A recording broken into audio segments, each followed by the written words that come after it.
Aujourd'hui, dans notre série sur les particules dans Fusion, on va voir le style bitmap du nœud p-émetteur. Alors le style bitmap, pour le faire simple, c'est un style qui va nous permettre d'utiliser n'importe quel élément visuel et d'en faire des particules. Si je sélectionne l'option bitmap, donc dans mon onglet style, vous voyez que je vais avoir une nouvelle entrée qui va apparaître sur mon nœud p-émetteur, une entrée bitmap. À partir de là, je vais pouvoir y brancher absolument tout ce que je veux. Ça pourrait très bien être une image, comme par exemple ici, j'ai un PNG de feuille. Vous voyez que chaque particule du coup reprend ce PNG. Ça peut aussi être un nœud de texte, comme mon petit hello juste ici. Ça peut en réalité être n'importe quel élément visuel, même une vidéo là. Si je veux, je peux mettre ma vidéo de voiture dans l'entrée bitmap de mon p-émetteur. Et comme on parle d'éléments visuels, bien évidemment, il dispose d'une entrée masque et je vais pouvoir utiliser n'importe quel masque pour masquer mes éléments visuels comme cette vidéo. Et pour vous montrer à quel point les possibilités sont infinies, là par exemple j'ai préparé un background rouge avec un léger dégradé et j'ai préparé aussi un nœud mask paint qui va me permettre de découper mon background selon ce que je vais peindre moi sur le nœud mask paint. Là en l'occurrence j'ai peint un petit smiley. Et bah si je le fais rentrer dans l'entrée bitmap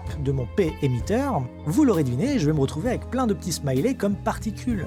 Voilà, clairement la seule limite c'est votre imagination, vous pouvez faire ce que vous voulez. Maintenant que ça s'est compris, on va s'intéresser très vite fait aux options qu'on trouve dans la fenêtre Inspector. Je vais parvenir sur les options de couleur, de taille, de fade, de merge et de blur, c'est exactement les mêmes options qu'on a vues dans les vidéos précédentes. Nous on va s'intéresser à ces quelques petites options qu'il y a juste ici. Et pour ça j'ai préparé ce petit nœud background qui change de couleur au cours de mon clip. Vous voyez qu'une fois que tout est branché ensemble, je vais avoir mes particules qui vont apparaître et qui vont reprendre mon nœud background qui change de couleur. Alors pourquoi je vais utiliser ce nœud background très moche pour vous expliquer les options qu'on a juste ici? Et bien parce que les options qu'on trouve là vont surtout s'appliquer à des éléments visuels animés, que ce soit des vidéos ou alors des trucs faits en motion design, peu importe, à partir du moment où ça bouge, on va pouvoir changer des petits trucs juste ici. La première option qu'on trouve, c'est l'option Animate.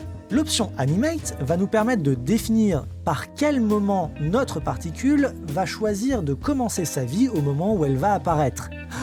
Vous n'avez pas compris cette phrase? C'est tout à fait normal. Je vais vous expliquer avec mon petit exemple et vous allez voir ça va couler de source. Par défaut donc, Animate est réglé sur Overtime. Ça veut dire que peu importe l'âge de nos particules, peu importe à quel moment elles sont apparues au cours du clip, elles vont toutes être synchronisées ensemble sur le même moment de ma vidéo. On le voit très bien ici parce que nos particules changent de couleur en même temps sur les mêmes couleurs. Alors que si je choisis l'option suivante, Particle Age, vous voyez que désormais mes particules ne sont plus du tout synchronisées ensemble. En réalité, cette fois-ci, chaque particule, au moment d'apparaître, va commencer sa vie par le début de la vidéo. Si on regarde mes particules apparaître image par image, on va se rendre compte très facilement. Vous voyez que quand une particule apparaît, c'est la couleur rouge qui s'affiche en premier. Ensuite, elle change pour aller vers du violet, vers du bleu.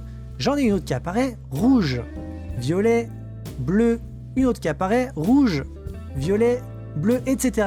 Ce qui montre donc bien qu'à chaque fois qu'une particule va apparaître, elle va débuter sa vie par le début de la vidéo, sans se soucier d'être synchronisée avec les autres. Enfin, en troisième option, on va avoir Particle Birth Time.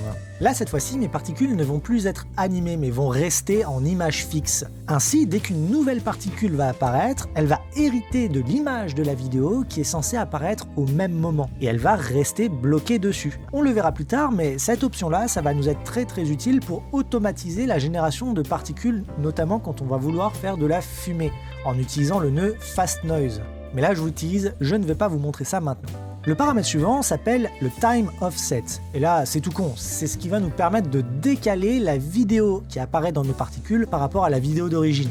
Enfin, juste en bas, on va avoir le Time Scale, ce qui va nous permettre d'accélérer ou de ralentir l'animation qui se trouve dans nos particules. Vous voyez que là, en l'occurrence, la durée de mon background fait la totalité de mon clip. Mais si je venais par exemple à mettre la valeur de 2 dans Time Scale, ça voudrait dire que je multiplie par 2 la vitesse de mon background d'origine. On le voit très bien ici, mon clip faisait 120 images de base, mais après l'avoir multiplié par 2, on voit que mes particules disparaissent toutes à la 60e image. Attention avec cette option parce que du coup, là, moi, j'ai pas changé l'espérance de mes particules. Elle est toujours réglée à 100 images. Normalement, mes particules sont censées rester à l'écran jusqu'à la 100e image. Mais comme ma vidéo d'origine, elle, ne dure plus assez longtemps, et dès qu'elle va arriver au bout, toutes mes particules vont disparaître de l'écran, qu'elles soient arrivées au bout de leur expérience de vie ou pas. Voilà tout pour aujourd'hui. Dans la prochaine vidéo, on ira s'intéresser à 2 styles d'un coup, le style brush et le style point cluster. Voilà, parce que c'est 2 petits styles où il n'y a pas grand chose à dire dessus, donc ça nous fera une vidéo, je pense, assez courte. Du coup, sur ce, moi je vous dis bonne journée, bonne soirée. En attendant la prochaine,